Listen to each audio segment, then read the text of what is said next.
The laugh cost you nothing, huh? Her voice cuts through the night air, light and cruel, as if the wind itself had joined her joke. I turn, keys still in my hand. She's standing near the valet stand, a glass of white wine clinking between her manicured fingers. Her friends lean close, eyes flicking from me to the car behind me. My car. I didn't say anything about you, she says, smiling like innocence can erase malice. Just that car. It's mine, I reply. So you did. A pause. A flicker of surprise. The kind of silence that means she didn't expect me to speak back. You think you know a man by his car? She tilts her head, examining me like I'm an exhibit she didn't buy a ticket for. I just didn't expect a man in a $3,000 suit to drive. That. And I didn't expect laughter to cost so little. Her smile falters. Just a little. But not enough to satisfy the ache that's been growing in my chest since I stepped out of that boardroom. The ache that comes from being underestimated twice before breakfast and patronized before dessert. Her friend murmurs, "Rebecca, stop!" But Rebecca just waves her off. "Oh, come on," she says, eyes never leaving me. "It's a joke. Don't be so sensitive, sensitive." That word again, always the word. I breathe in through my nose. The smell of rain and exhaust, a cocktail of fatigue and restraint. The security guard, Carl Jenkins, shifts his weight near the door. I see the way his hand lingers near his radio, not out of threat but instinct. The kind of instinct that's been trained, rehearsed, reinforced. "Is everything okay out here?" Carl asks, his voice tight, cautious. I nod. "Just fine." Rebecca turns to him, lips curling. We were just laughing about his car. "Didn't mean any harm?" Carl glances at the vehicle, squints, and lets out a low whistle. Guess you don't see a man dressed like that driving a rust bucket every day. My mouth tastes like metal. I say quietly. "Funny how you all see the same thing, but none of you ever look." Rebecca's laugh returns, sharper now, brittle. "Oh, please. If you're that rich, why not get something cleaner? Or maybe you're trying to look humble?"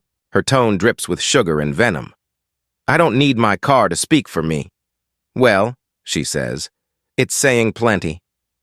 I step closer. The world shrinks to her perfume, Carl's shallow breath, and the pulsing sound of my heart behind my ribs. "You judge by what you can measure," I tell her. "Clothes, cars, color. It's easier than thinking." "Excuse me?" "Thinking," I repeat. "That thing you skipped before opening your mouth." For a second, I think she's going to slap me. Instead, she laughs again, louder this time, her friends joining in, though I can see the cracks in their smiles, and then from the side, a younger voice cuts through the noise. "Mr. Reed?" I turn. Devon, the valet, stands with wide eyes and trembling hands, holding out a ticket. "Sir, Sorry, I didn't realize it was you." Rebecca's laughter stops like a snapped string. "Do I know you?" she asks, confusion rippling through her voice. Devon nods toward me, almost reverent. "That's Marcus Reed, the Reed Innovations guy. He builds electric vehicles. The prototypes, the air thickens. I can almost hear the shame rearranging itself on her face. She stammers, "Wait, that's your company?" "Was," I say softly. "Still is," Carl clears his throat. "The one that just closed the city contract?" "Among others." I press the fob. The car hums to life, quiet, clean, confident. A sound like the future breathing. Rebecca's gaze falls on the license plate, Reed Inc. 1. I see her lips move without sound. Her wine glass trembles. "You judged a man who builds what you can't afford to understand." Her mouth opens, closes, then opens again, like maybe she'll apologize. Maybe she won't. "I didn't mean..." "Sure you did." Her friends are already backing away, pretending to check their phones, pretending not to exist. Devon's trying not to grin. Carl's eyes drop to the pavement. I open the car door and slide in. The seat fits me like the truth, uncomfortable at first, but real. Rebecca's reflection hovers in the glass for a moment before I roll up the window. The laugh still echoes in my head, but it's fading now, losing its edges. I grip the wheel, pulse steady. Tonight, dignity was a quiet thing, soft as an engine's hum, sharper than their laughter. And when I pull out of that lot, the only sound left behind is silence. I need a minute before we start, I say as I step into the boardroom. My voice lands like a gavel in a room pretending to be neutral. I have your deck cued, Marcus, Elijah says, hovering near the screen. Coffee? Black, I say. Strong. I watch her flinch before she gathers herself.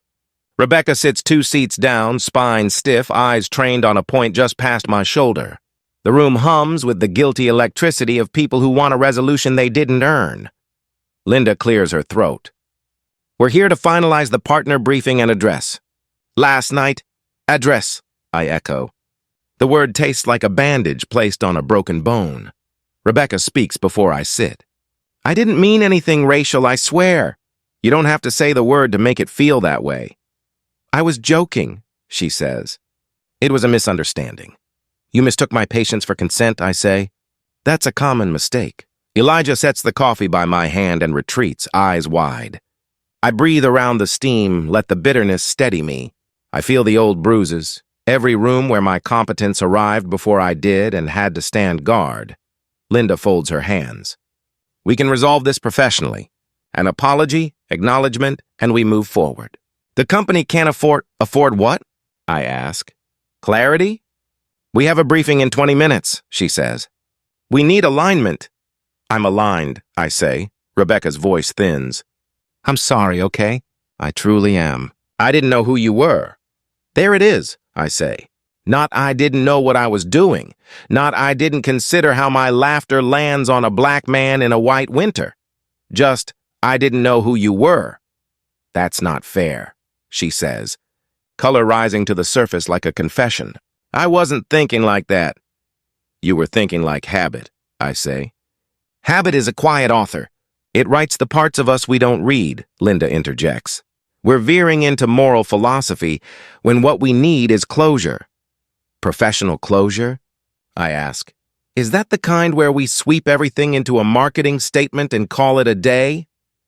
We don't sweep, she says, voice even. We acknowledge and we improve. Then let's acknowledge precisely, I say, turning to Rebecca. What did you see when you laughed? She looks at the table. A dusty car. And what did you see when the engine turned over and the plate read what it read? She swallows.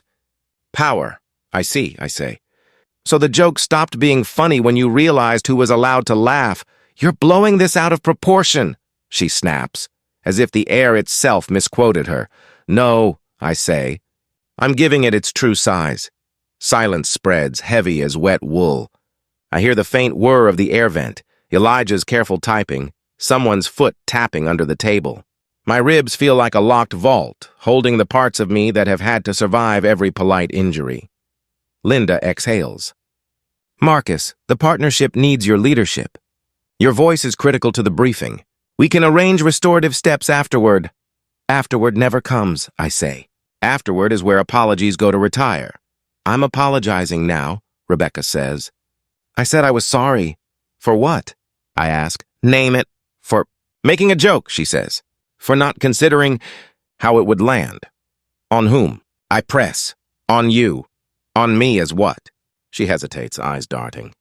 As a person. As a black person, I say. Say all the words. That's how you stop hiding inside them, she flinches. As a black person, I nod, not satisfied, not angry, just steady. Good. Now why did you assume the car told you something about my worth? I didn't assume your worth, she says.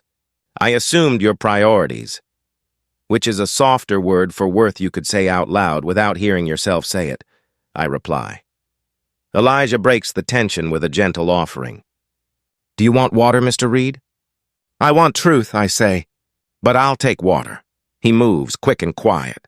I think of him last night, reverent at the curb, how recognition shifted the air. Recognition shouldn't be the gateway to respect. I feel the old ache, that my title still has to run ahead and open doors my skin can't.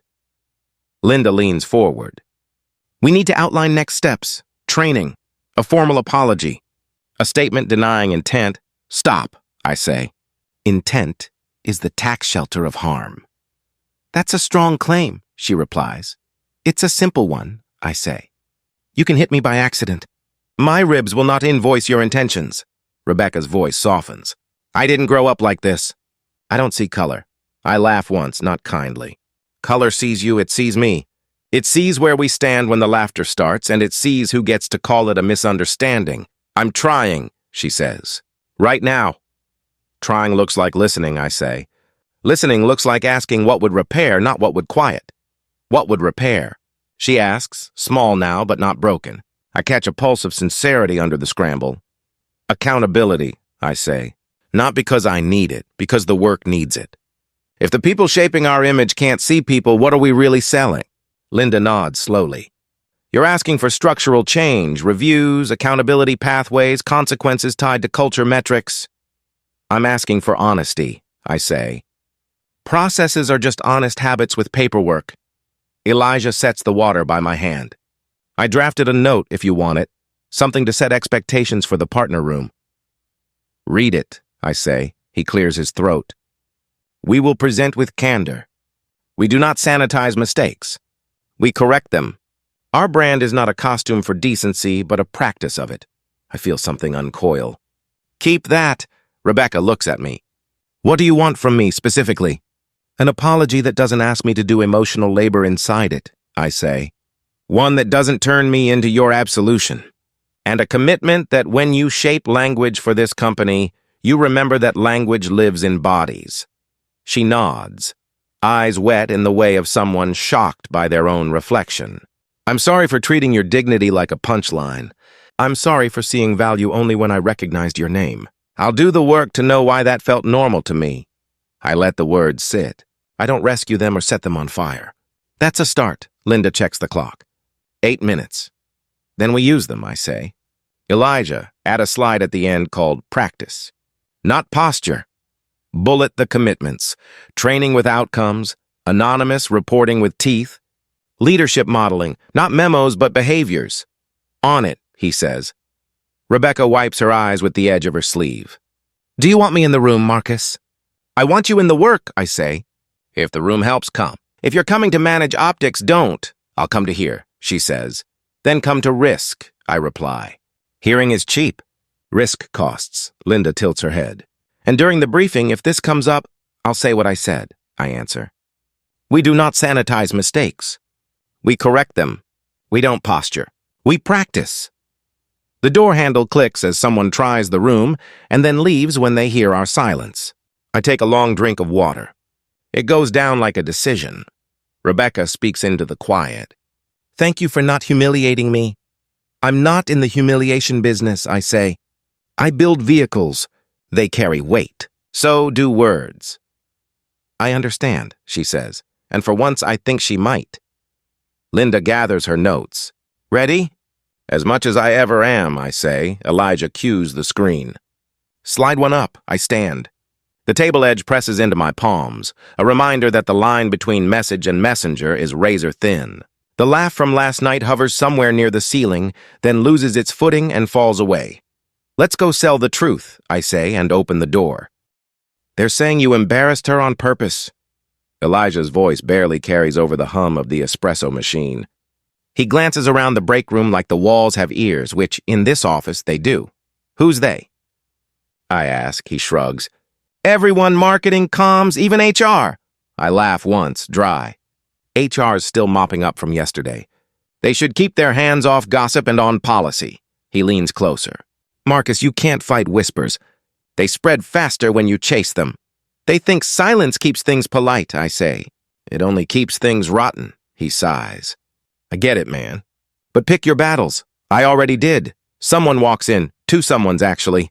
I hear the shift in tone, the fake cheer, the way laughter dies the second they spot me. One of them whispers something I can't catch, but I know the sound of pity pretending to be professionalism.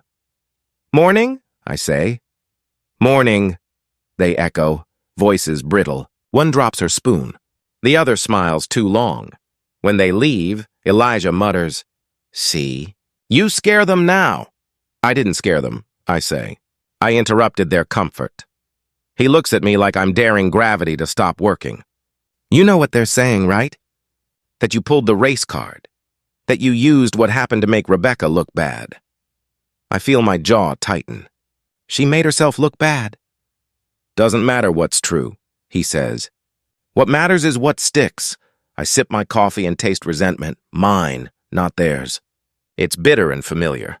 I've been here before, the quiet trial after the public offense, judged by people who only saw the headline. When I step out of the break room, I hear them.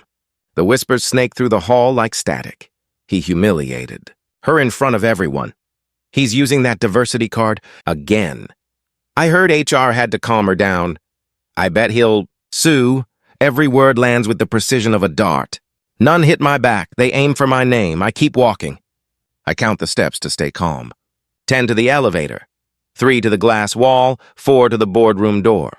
My reflection stares back, composed, unreadable, the kind of face that lets other people project whatever helps them sleep. Mr. Reed? Her voice stops me cold. Rebecca. She's standing near the water cooler, hands twisting the cap of a bottle she doesn't drink from. Her tone tries for calm, lands somewhere between defensive and desperate. Got a minute? She asks. Depends on how you plan to spend it. She steps closer. I wanted to talk about the meeting yesterday. I thought we did that. Not like this. Her jaw tightens. You made me look racist. I take a slow breath. You did that yourself. I just didn't clean up after you. That's not fair, she says, voice rising. You could have corrected me privately. You didn't have to make it a spectacle. A spectacle, I repeat. You laughed at me in front of strangers because of what I drove. And I was supposed to protect your reputation from the consequences? She flinches. I said I was sorry. You said you didn't mean it. That's not the same thing. Her eyes dart around, making sure no one's listening. You don't know what it's like for me now. People are treating me differently. Welcome to the club. That's not what I meant. I know exactly what you meant. She exhales hard, the air between us thickening. You people always make everything about race. The words hang there, sharp and stupid. For a second, I can see her realize what she said, but not soon enough to catch it. I lower my voice. You people always pretend it's not. Silence. Even the hum of the air conditioner feels like it's holding its breath. Her mouth opens, then closes again. I didn't mean it, I finish for her. You never do. She looks down, her hands shaking just enough for the bottle to crinkle. I'm not a bad person. I didn't say you were, I tell her. But good intentions don't bleach out harm. She nods once, eyes glassy. I just want to move past this. You can't move past something you refuse to face. She turns and walks away, her heels clipping against the tile like punctuation marks in a story she still doesn't understand. I stand there, the echo fading. My reflection in the glass looks the same, but something inside me hums different, like an engine that's learned to run on quiet fury. Elijah catches me a few minutes later near the elevators. You okay? I'm fine. She cornered you, didn't she? Yeah, he groans. Man, I told you to let it cool. It's already cool, I say. That's the problem. Everyone's trying to chill the truth before it burns. He studies me.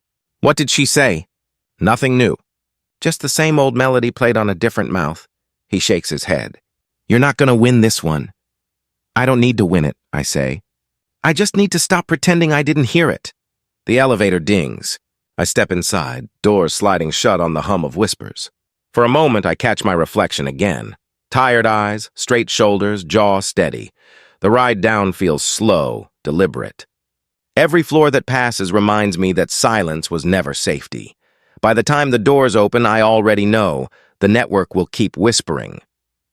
But so will I. Louder. Elijah bursts into my office without knocking. It's everywhere, he says. I look up from the report. What's everywhere? He sets his phone on my desk. The screen glows with the kind of chaos I've learned to recognize. Hashtags, split-screen headlines. Millions of strangers dissecting my existence. The video starts, Rebecca laughing, the words sharp and lazy. The camera's shaky, probably from someone standing nearby. My voice follows, calm but heavy.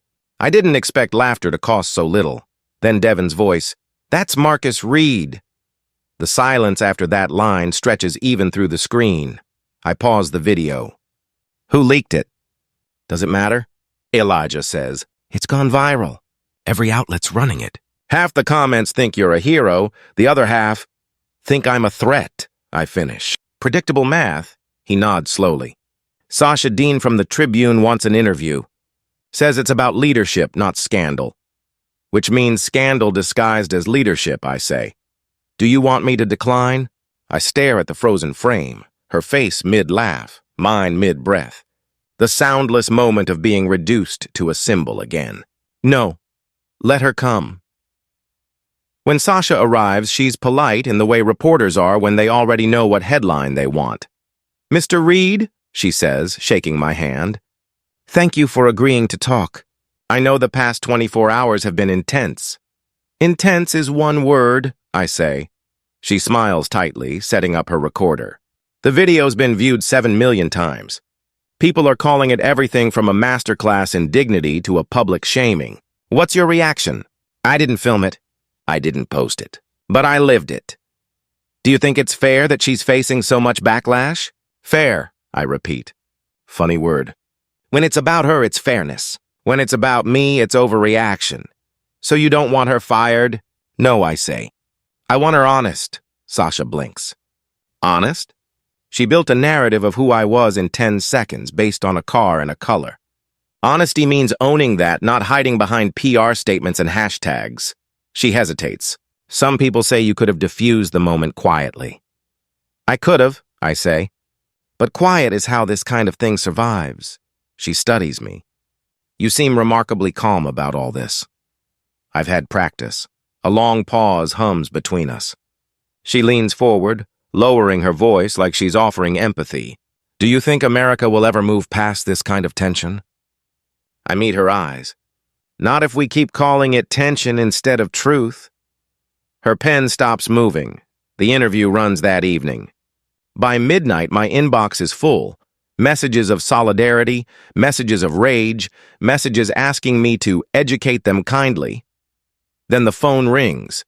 Her voice trembles before I even say hello.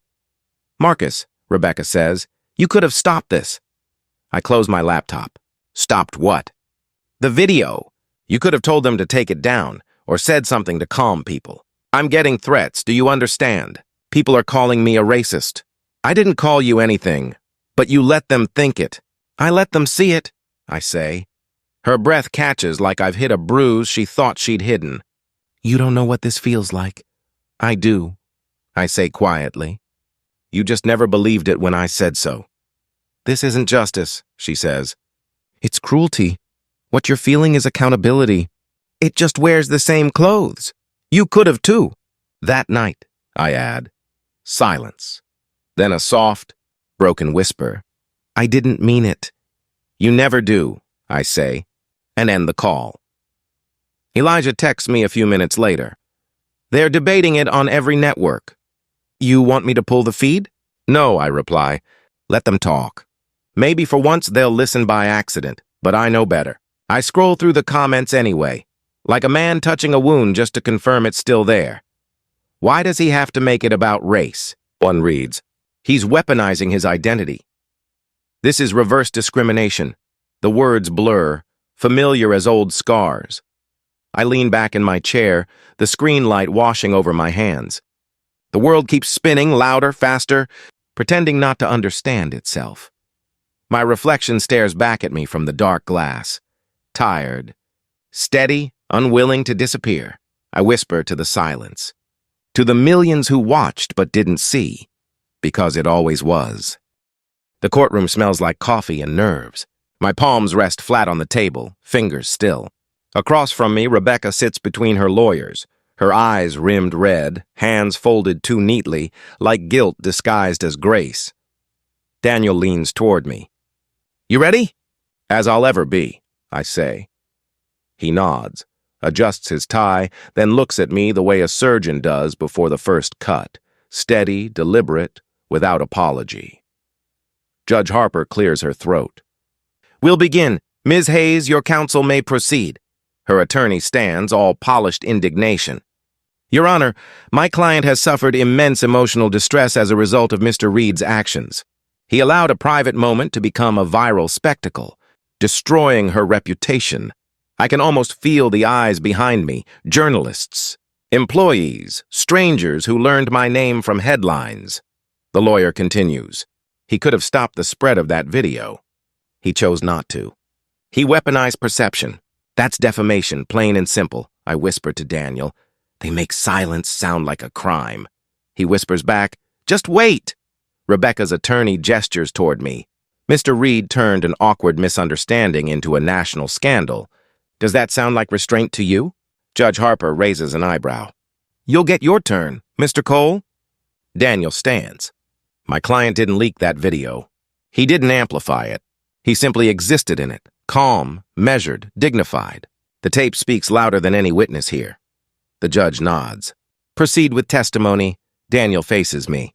Mr. Reed, please describe the events of that night. My throat feels like gravel.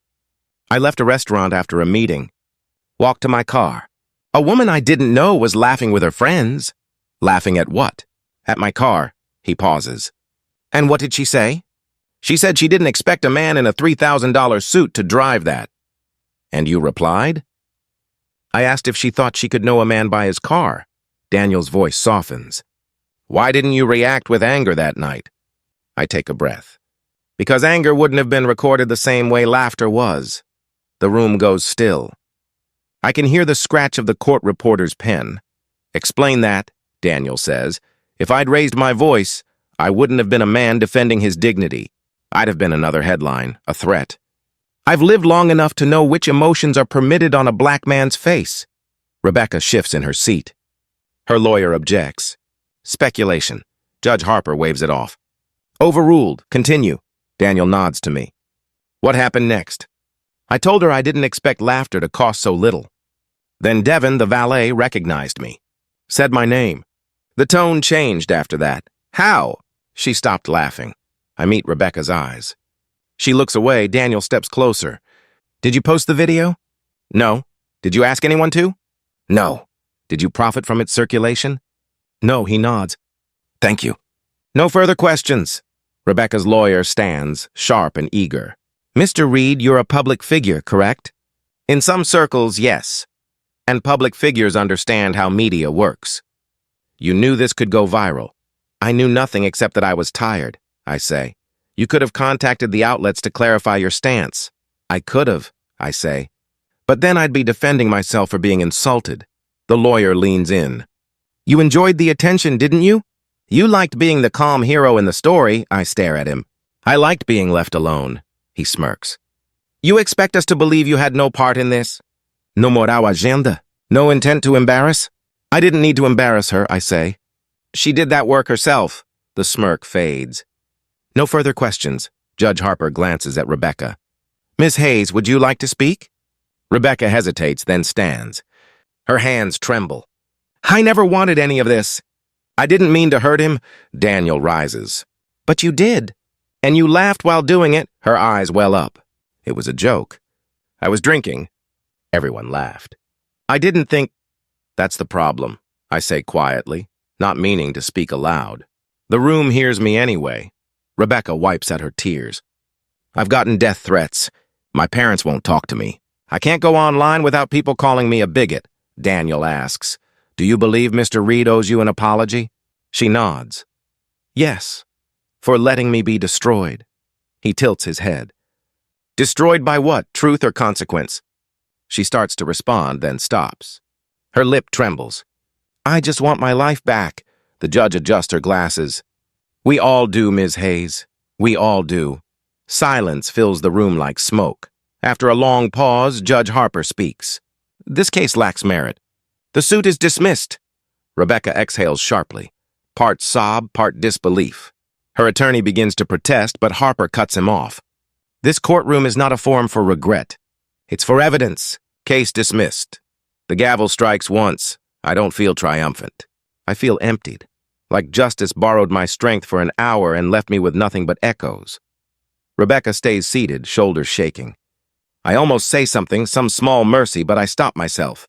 Pity can sound like arrogance in rooms like this. Outside, cameras flash. Reporters swarm. Sasha is there, her voice calm but hungry. Mr. Reed, a few words? I keep walking. She matches my pace. Do you feel vindicated? She asks. No, I say. Vindication implies someone lost. All I wanted was truth. Will you forgive her? I already did. Forgiveness isn't freedom. It's maintenance. She scribbles something down. And what do you hope people learn from this? That truth doesn't need applause to matter. Her eyes soften. Powerful words, Mr. Reed. Only because people keep pretending they're new. I leave her standing by the courthouse steps, questions still chasing me. Back in my car, I let the silence settle. The same car that started all of this. My reflection looks back from the windshield, tired, but lighter somehow. Justice doesn't feel like victory. It feels like breathing after holding your breath too long. Relief, not celebration. I start the engine. The hum feels different today, low and certain. Truth survived translation. That's enough. The office is empty. Midnight hums against the glass walls. Just me, the city lights, and the sound of Elijah's footsteps. He walks in without knocking, like always. You still here? He asks. Where else would I be? He drops into the chair across from me, loosens his tie. Man, you just won a lawsuit and you're sitting here like it's another Tuesday. It feels like another Tuesday, I say, just with better lighting. He studies me, eyes tired but curious. You didn't win because you were right. I look up. No? You won because you were calm, he says. Because you never gave them what they expected. A black man angry enough to fit their story. I breathe through it. The words sting because they're true. That's the trick, isn't it? Our peace looks like grace to them, but it's just survival. He nods slowly. You ever get tired of it? Every damn day, silence stretches between us. The kind of silence that isn't awkward, just honest. I stare at the reflection of my own face in the window. The city's lights blur behind it, like my life and its echo occupying the same pane of glass. Elijah breaks the quiet. You could have walked away that first night. Nobody would have blamed you. Walking away doesn't stop the laughter, I say. It just keeps it private. He sighs. You think this changes anything? I think it exposed something. Exposed doesn't mean changed. I know, I say. But cracks let light in. That's how change starts. He leans back, rubbing his eyes. You talk like you still got faith in them. I don't have faith in them, I say. I have faith in us. People who stay in the room after the noise dies down. He chuckles under his breath. You sound like my grandma. Always preaching patience while the world keeps slapping. She was probably right. Yeah, he says softly. And tired. That last word lands heavy. I feel it in my bones. The generational fatigue, the inheritance of endurance. He looks at me again, serious now. You think it's worth it? The calm, the control, the way you carry it? Worth it? I shake my head. It's not about worth.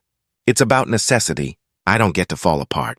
Not in public. Not even in peace. He doesn't argue.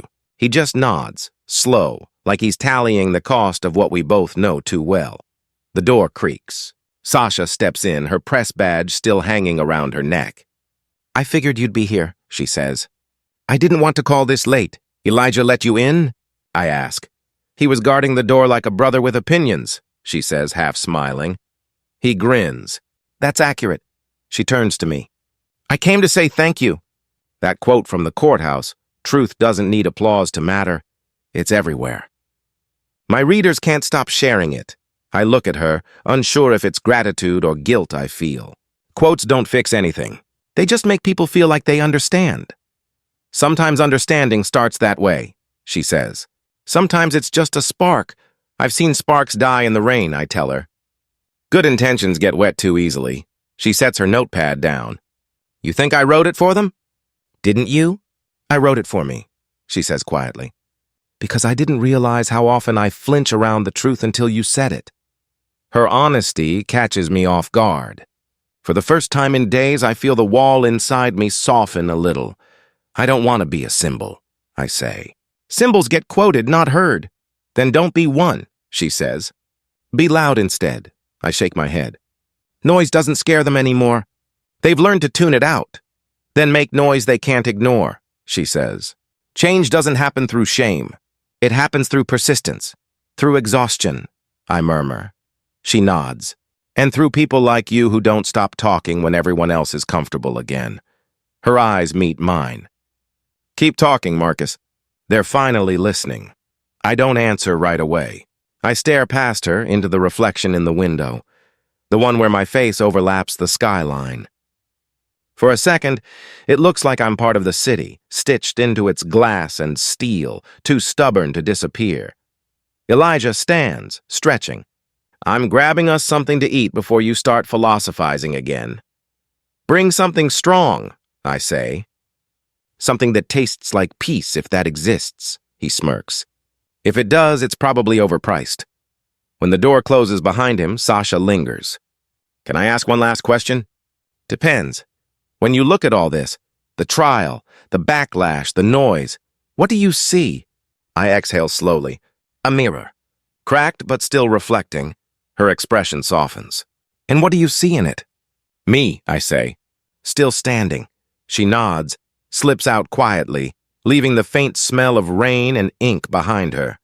The room goes still again. I stare at my reflection until it feels like I'm staring at someone else. Someone who learned to smile without showing too much.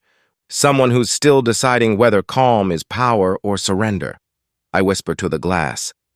To the version of me that still believes in noise and truth and light breaking through cracks. Keep talking. And for the first time that night, the silence feels like an answer. The valet line glitters with chrome and champagne voices. I step out of my car, the same one that started all this, and the crowd's laughter thins just enough to make room for memory. The air smells the same. Expensive steak, perfume, rain hiding in the asphalt. A year later, and I'm back where the joke began.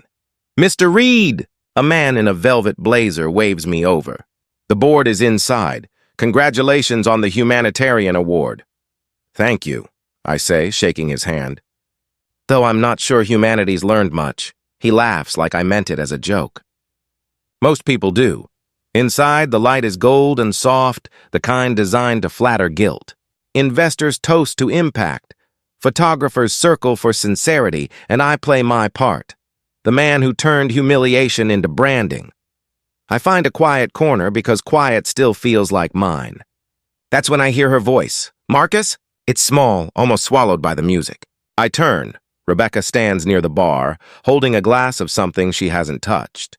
Her dress is elegant, her posture careful, the kind of care that comes from knowing eyes are still measuring you. For a second, I think about walking away. Then I don't. You still drive that same car? She asks. Yeah, I say. It keeps me grounded. She lets out a soft, nervous laugh. Fitting. I never thought I'd see you again. Life's good at reruns, I say. Same parking lot. Different audience? Her eyes dart to the floor. I didn't know they'd hold it here. If I had, I probably wouldn't have come. Then you'd have missed the symmetry, I say. History likes to loop until you listen.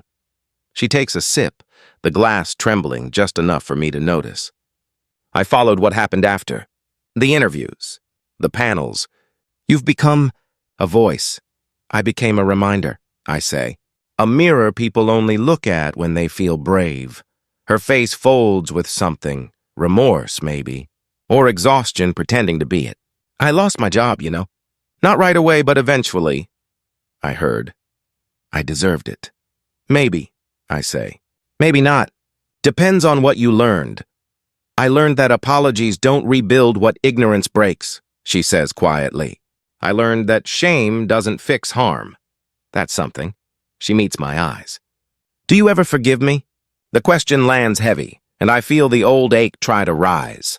I take a breath, let it stay unspoken for a moment. That's not the word I'm working on anymore, I say. Her lip trembles. Then what word are you working on? Peace, I say. It's quieter. She looks away. I wish I could go back. Everyone does, I say. But the past doesn't take returns. Her voice cracks a little. You were kinder than I deserved that night. I wasn't kind, I say. I was tired. There's a difference. We stand there in a silence thick enough to remember itself. The music fades behind us. The laughter from the tables sounds distant, like another world entirely. She sets her glass down. You know, for a while I hated you. Thought you ruined my life. I didn't ruin it, I say. I just stopped carrying the weight of your comfort. Her breath catches. I know that now. Good, I say. That's all there is to know. Her eyes shine wet, catching the gold light. I wanted to thank you. For what? For not turning me into a villain. I didn't have to, I say. The truth did that work. She flinches but doesn't look away. There's courage in that, small but real. Do people ever stop asking you about it? She asks. No, I say. They just start pretending the question's about progress. She exhales slowly. You think I'll ever stop being that woman from the video? Depends on who you decide to be after her. Her nod is barely there, fragile but sincere. I hope you find peace, Marcus. I already did, I say. I stopped needing closure to feel whole. She smiles faintly, the kind of smile that apologizes without words. You still cut deep without raising your voice. It's the only way they'll listen, I say. She hesitates, then reaches out. Thank you for talking to me. I look at her hand, then at the mirror behind her. In its reflection, I see us both, the accused and the accuser, the laugh and the echo. I don't take her hand. I just nod. Take care, Rebecca. She lets her arm fall, quiet acceptance softening her face. As she walks away, I catch a glimpse of the parking lot through the window. My car glints under the streetlight, dust still clinging to the edges. Same car, same ground, different man. An investor calls my name from across the room. Applause follows. A spotlight turns toward me. I take one last look at the glass, at the place where her reflection just was. Forgiveness feels too small a word for what this moment holds. Understanding, maybe that's closer. Or maybe it's just the sound of silence finally meaning something. I straighten my jacket and step toward the light, carrying only what's mine. The mic light glows red. It always feels like confession hour when that light turns on, truth stripped of echo. Sasha sits across from me, leaning forward, pen ready but eyes softer than before. I want to start with something simple, she says. Why keep that same car? I smile. Because the paint's faded, but the lesson isn't. She nods almost to herself. You could afford a dozen others. You build the things people dream of owning. I could, I say, but I'd rather drive a reminder. That car taught me more about people than any boardroom ever did. She watches me carefully, waiting for more. I let the silence stretch before I give it to her. Every time I pull out of a lot, someone still looks twice. Sometimes it's admiration. Sometimes it's disbelief. Same gaze, different decade. Her pen moves again. So that night, when she laughed, did you know what it would become? No, I say quietly. I just knew it hurt in a way I couldn't explain without sounding angry. And angry isn't allowed. Not for you, not for people like me, I say. Anger comes with a price tag we can't afford. Dignity's cheaper, but it costs more to keep. She exhales, pen pausing midair. When you watch that clip now, what do you see? I see distance, I say. Between who I was and who I had to become to survive it. She leans closer. Who did you become? The man they expected me to be, composed, articulate, calm under fire. I became fluent in restraint. And does that ever feel like betrayal? All the time, I admit. Every quiet moment feels like I owe someone a scream I never gave. The studio hums low with its own kind of truth. For a second, neither of us speaks. Then she asks softly, what would you say to her if she was listening now? I sit back, eyes drifting toward the window where the reflection of the recording booth meets the city beyond it. I'd tell her that laughter can build walls or tear them down. She chose the first. I built the second into a door. Sasha's expression shifts, something like awe and sorrow blending in the space between us. That's poetic. It's survival, I say. Poetry's just what happens when pain finds rhythm. She flips her notebook closed. You talk about her often like she's still here. She is, I say. Not as a person, but as a moment. Every time someone looks at me and decides what I'm worth, she's standing right there in their eyes. Sasha tilts her head. You think forgiveness matters? Forgiveness is optional, I say. Memory isn't. The goal isn't to forget. It's to learn without carrying the poison. She nods slowly. And you did that. I'm still doing it, I correct her. Every time someone says I handled it with grace, I remind myself that grace isn't absence of pain. It's how you carry it when you're forced to smile. Her gaze softens. Do you think she changed? I hope so, I say. Because if she didn't, then all this, every headline, every panel, every word, was just noise pretending to be progress. She lets the silence settle. The red light hums. I feel the weight of years between that laugh and this moment pressing on the back of my throat. Sasha speaks again. You once said the car represented something larger. What did you mean? I glance through the glass wall at the parking lot below. My car sits there, still proud in its scars. That car was judged the way I've been judged my whole life. Dismissed on sight, but it ran smoother than anything around it. I didn't need to prove it then, and I don't now. She follows my gaze. It's the same one from the video? Same one, I say. Engine rebuilt, paint untouched. Every scratch still where it was. She smiles faintly. And the license plate?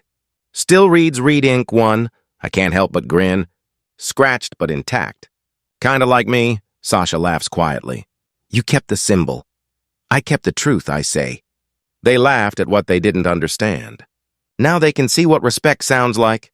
She leans back, eyes gleaming under the studio lights. What does respect sound like, Marcus? Silence, I say. The kind that finally feels earned. Her recorder clicks off.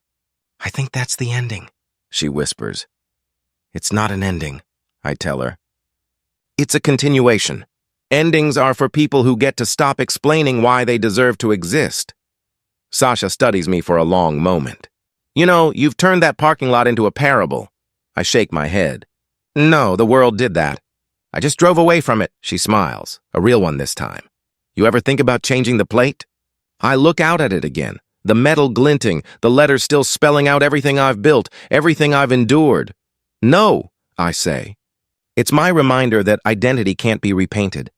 You just keep driving it forward, the red light fades to black. The room feels smaller now, the air thick with things we didn't say.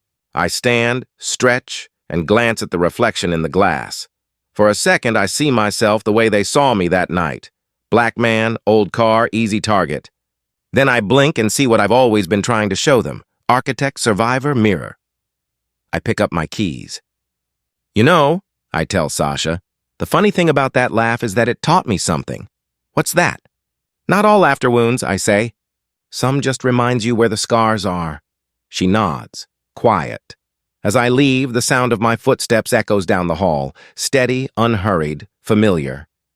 I push through the door and into the night air.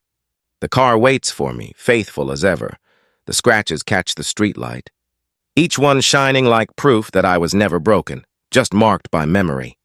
I run my hand over the plate, the cold metal spelling my name back at me. They once laughed at this. Now, it hums like a hymn. The glow from my phone screen paints my hands blue. Midnight again. Always midnight when the noise finds me. I scroll. Comment after comment. He handled it with grace. He made it about race when it didn't have to be. Man kept his composure. That's power. He ruined her career for nothing. The words blur until they sound like static. One long hum of applause and accusation tangled together. Someone wrote, "He's the kind of black man white people feel safe rooting for." Another replies, "At least he didn't get violent." Credit where it's due, credit. Like dignity's a coupon they can clip. My thumb pauses on a longer thread. A woman writes, "I watched that video with my son.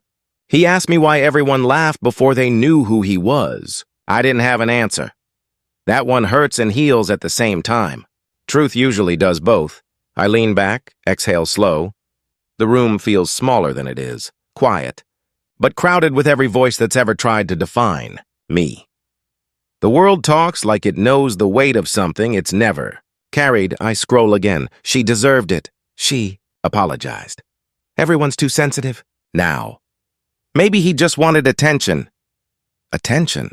As if survival's a performance. I see my own face in a thumbnail, still framed from the interview. The caption reads, "Marcus Reed on calm resistance." I hate that phrase. Calm resistance. Like peace was a choice and not a strategy. They want revolution dressed in a three-piece suit. They want rage that doesn't raise its voice. I whisper to myself. The world wants us polite about our pain. My voice sounds tired but true. I learned to be patient, not silent. The phone buzzes again. Sasha's name lights up the screen. A message. They're quoting you again. You trending worldwide, I don't reply. I just turn the phone face down on the table. The sound of silence feels heavier than any notification. Outside, the night waits. I step out onto the balcony, the city stretching beneath me like a restless thought. Wind brushes against my shirt, and for the first time in a while, I let myself breathe without rehearsing it. I think about that parking lot, the laugh that started it all. The echoes still live online, bouncing between people who weren't there, who will never know how cold that air was, how small the world felt for a few seconds before it broke open. Maybe truth doesn't need everyone to believe it. Maybe it just needs to exist loud enough to leave a mark. I look up. Streetlights flicker like old memories refusing to die. They can argue about tone, intent, proportion, race, grace, all the words people use to dodge the mirror. But the story's out there now. Not perfect, not clean, but unerasable. My reflection stares back in the window. Tired eyes, steady mouth. I whisper to the night, you can't unsee truth once it's spoken out loud. The wind carries it somewhere I can't follow. I let it go anyway,